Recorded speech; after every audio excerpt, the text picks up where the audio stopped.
Subcommittee on Oversight and Accountability will come to order. The purpose of this hearing is to examine the Biden administration's preparation for the Afghanistan withdrawal. Before we begin, I want to recognize some that are with us in the audience today. I want to begin by recognizing Christy Shamblin. If you wouldn't mind standing, we'd love for everybody to see it. Mother-in-law of Sergeant Nicole G., lost at the Abbey Gate. Alicia Lopez, the mother of Corporal Hunter Lopez, killed in action at the Abbey Gate. Coral Brasino and Alan Doolittle, parents of Corporal Humberto Sanchez, also killed in action at the Abbey Gate. Thank you for joining us today.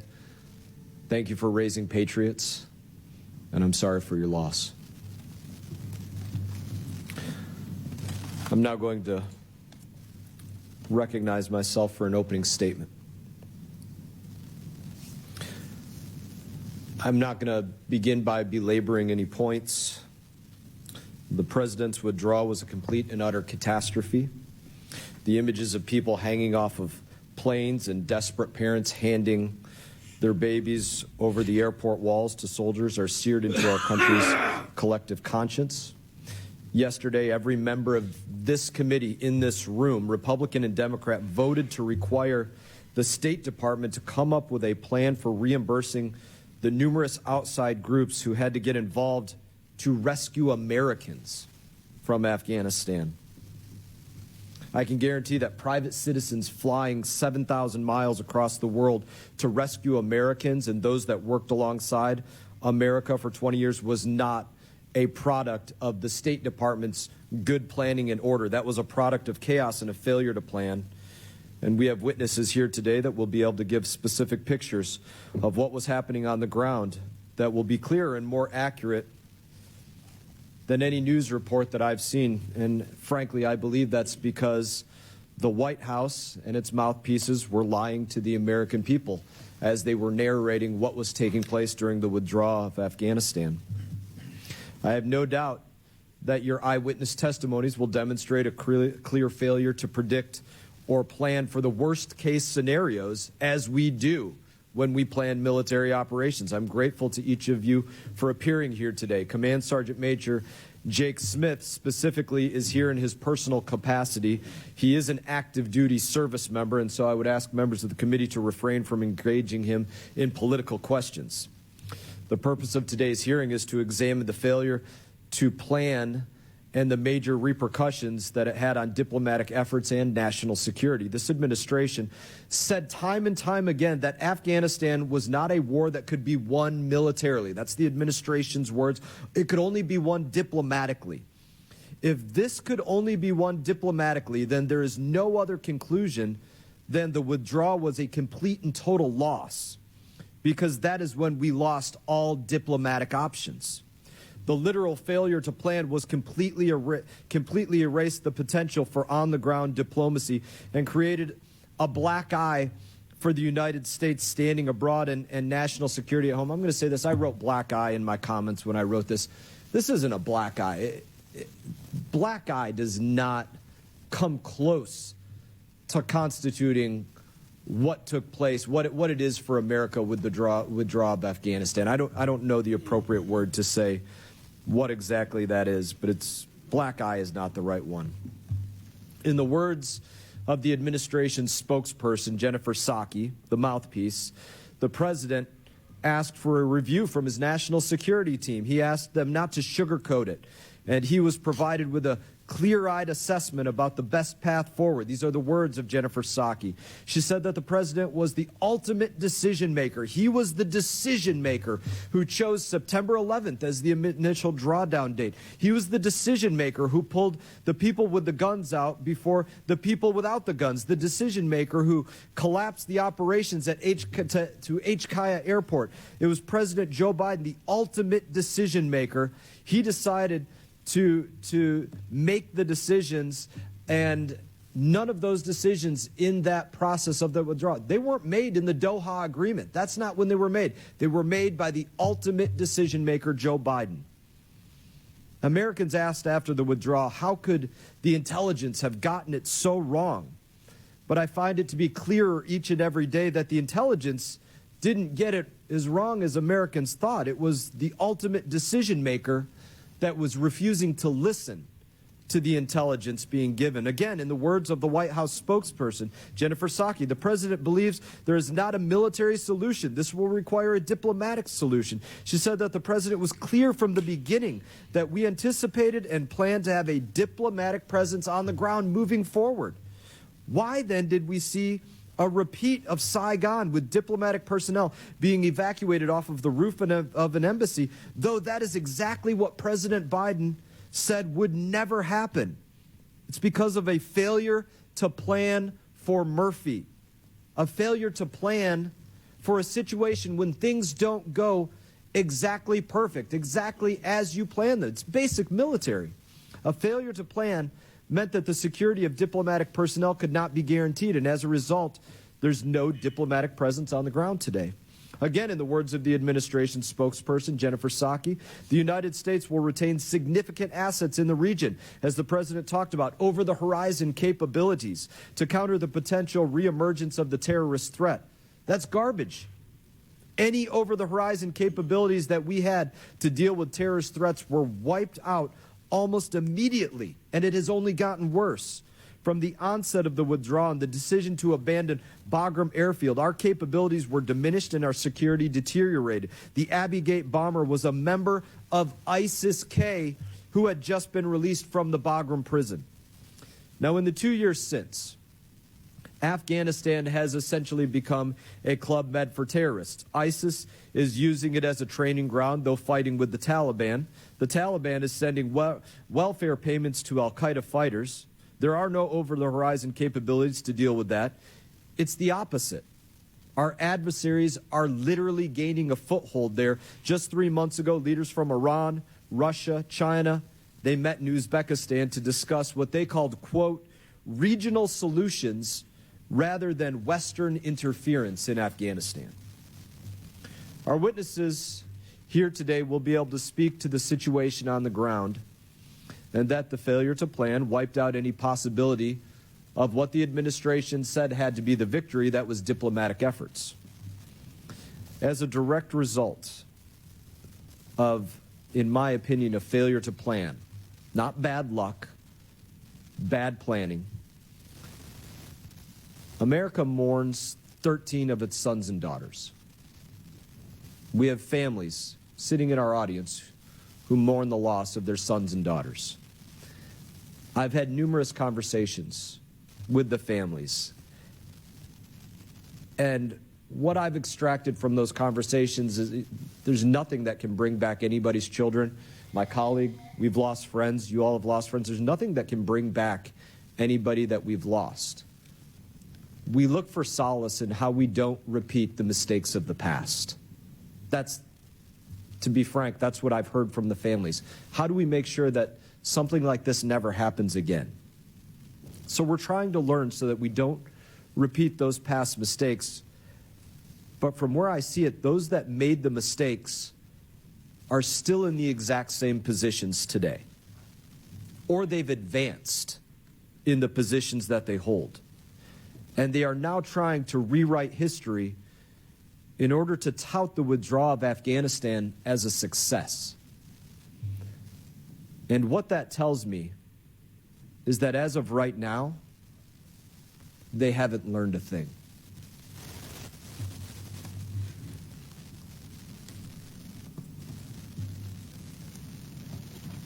I'm now going to recognize my colleague, Ranking Member Crow, the gentleman from Colorado, for any opening statement that you may have.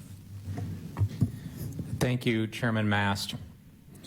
Let me begin by joining the chairman in recognizing the Gold Star families, Ms. Shamblin, Ms. Lopez, Ms. Racino, Mr. Doolittle.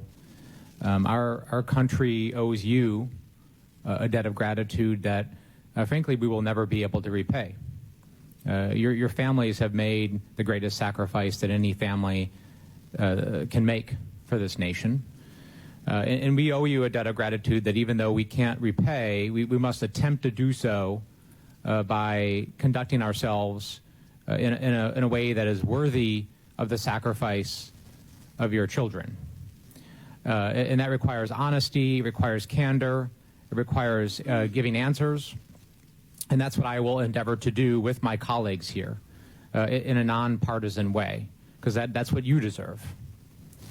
Also, I want to recognize Command Sergeant Major Smith in the category of it's a very, very small world.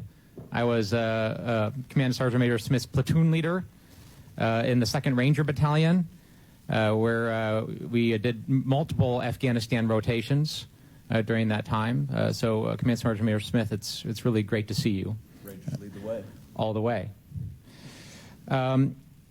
I do want to say, I mean, this is an incredibly emotionally charged issue, as it should be, because the consequences were so high and so catastrophic for so many people. But to do this right, and you know, I'm not reading off of prescriptive remarks here. I'm just kind of speaking from the heart, frankly. To do this right, in my view, requires honesty and candor, as I mentioned earlier. And you know, my critiques of the withdrawal, my criticisms of the withdrawal are lengthy and actually well documented.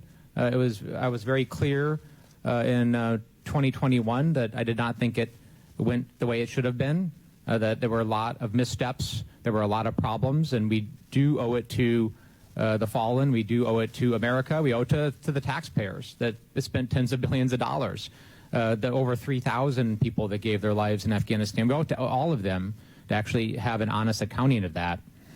But I also want to make it clear that my goal here is that the story of Afghanistan is not the story just of August of 2021.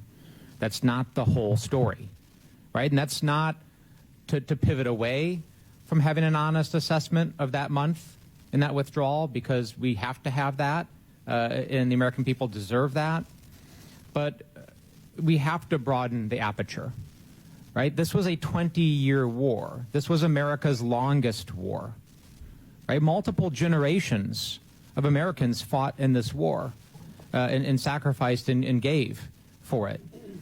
4 presidencies were responsible for this war. 10 Congresses were responsible for this war. And frankly, honestly, before August of 2021, you asked most members of Congress to find Afghanistan on a map, and they couldn't.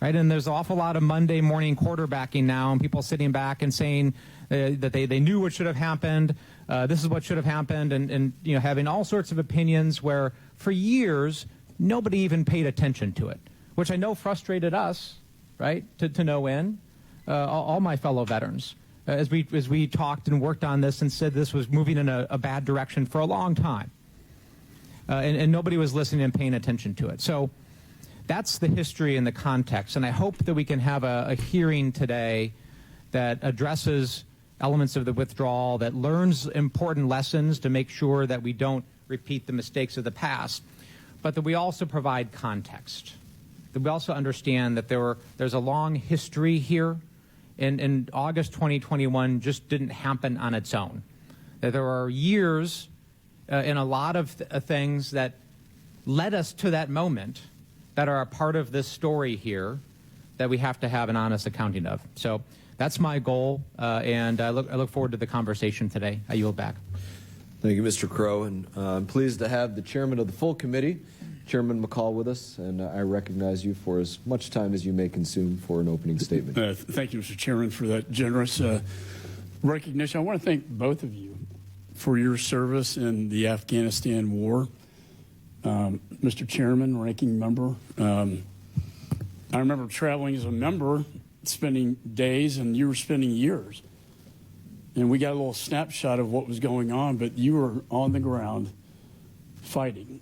And Mr. Chairman, you know, your loss of limbs, a sacrifice that both of you made, but Mr. Chairman, particularly you, does not go unnoticed by this committee or me as the chairman of the full committee. And I just want to thank you for your service. And I want to thank the Gold Star families It's good to see you again. We had a very nice visit last week. Christy Shamblin, the mother-in-law of Sergeant Nicole G. Alicia Lopez, mother of Corporal Hunter Lopez. I used, by the way, Hunter's pen to sign my subpoena for the after-action report from the State Department that is still yet to be complied with. And Alan Doolittle and Coral Brazino, the parents of Corporal Sanchez, thank you and the witnesses for your moral courage to come here today to speak the truth about what happened. And to the ranking member, I agree, there were many mistakes made in the 20 years, but the ultimate mistake ended 20 years of blood and treasure with now the Taliban in charge, raising their flag over our embassy, taking $7 billion of our weapons, leaving the women behind under Sharia law now, where they can't even go outside. I was with the ambassador of Afghanistan, Roya Rahmani, had dinner with her last night, and we talked about what happened, how it was stabilized, and then it went into chaos because one man made the decision, and that is the commander-in-chief, and the buck stops here, as Harry Truman would say. So let's own it and take responsibility and not try to kick it down or go back in time and say it was someone else's fault. True leaders own mistakes. And this was a mistake of epic proportions. This unconditional withdrawal, I call it an unconditional surrender to the Taliban, who now have taken over Afghanistan. And what's really sad, especially when we examine the Abbey Gate, and we heard from Sergeant Tyler, Andrew Vargas, about the fact that it could have been prevented in many cases. That is the hardest thing, I know, for the families to accept. And I was there. We were there for the briefings from state, from DOD and the IC.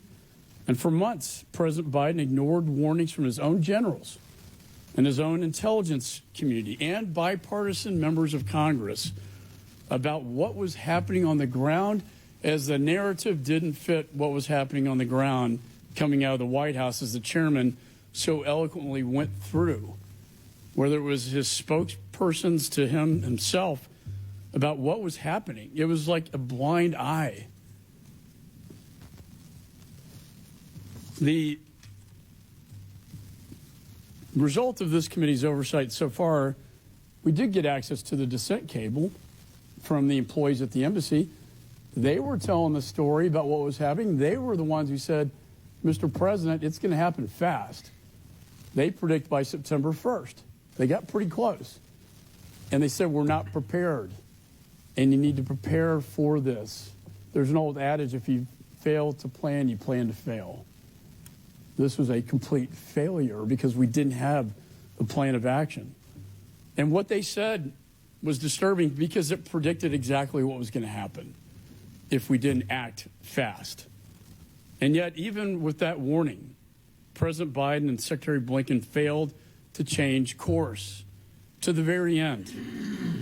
Rather than prioritizing U.S. national security and the safety of thousands of Americans, they forced this rapid withdrawal of U.S. troops from Afghanistan on an artificial timeline. I remember it was going to be September the 11th. What an insult to the victims of 9/11. That was going to happen on 9/11. We all know they stopped fighting in the wintertime. Why wouldn't you plan it at a time that made sense? And then the shutdown of Bagram Air Base, our ISR crown jewels, to see Russia, China, and Iran and the terrorists in the region was shut down in the dead of night. It was not driven by national security. It was driven by politics. You know, the idea that you're going to drop troop levels to 650 service members to do this is insane. And once we abandon Bagram, I'm sure we'll hear this from Jacob Smith, 12,000 prisoners are released into Afghanistan. ISIS-K, the suicide bomber, released from Bagram. $7 billion of equipment left behind, and now they're selling it to our adversaries and to terrorist nations. And yet we made zero, seems to me, very little attempts to get the men and women who fought alongside U.S. servicemen out of that country to safety. And our partners, our interpreters, are now left behind to be hunted down by the Taliban with the very biometrics that we created. And now they can go door to door to get a fingerprint to confirm if they worked with the United States.